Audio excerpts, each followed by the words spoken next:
Prep football playoffs began last night in Minnesota. Tomorrow night, the final night of the regular season for Wisconsin teams. Today, we talk playoffs as we catch up with Coach Coughlin. Well, with the regular season winding down, playoffs are going to be here pretty soon.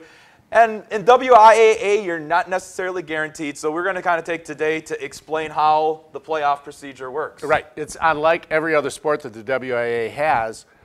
In all other sports, everyone qualifies, and then they go through a playoff format to get to a championship.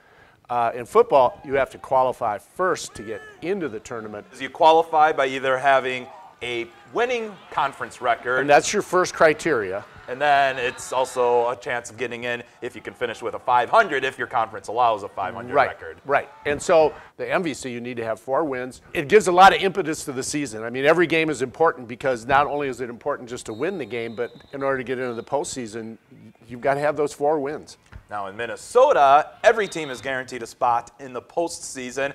And John Casper, Winona Daily News yesterday, had a really good commentary on kind of just a lot of negatives when you are going to be lining up, say, a state contender like Caledonia versus a Winona Cotter who struggled to, not even get a win this year. Right, and it had been discussed in Wisconsin, I don't know, 5 or 6 years ago. I personally am not in favor of it. I really liked, it'd be great if you got into the tournament every year, but not every year necessarily you deserve to get into the tournament. The matchups that you see sometimes, undefeated teams versus teams that haven't won a game and stuff, especially in football. It's a physical game, and sometimes those matchups can really be dangerous, and I'm not in favor of it at all. And another thing, too, is in Minnesota, you're playing 4 games in a span of just 16 days. Yeah, that to me, that's very tricky. And WIA only a few years removed from kind of having that same situation. We used to go, we'd play our last game on Thursday, and then you'd have to play again on Tuesday, and if you won on Tuesday, then you'd play again on Saturday.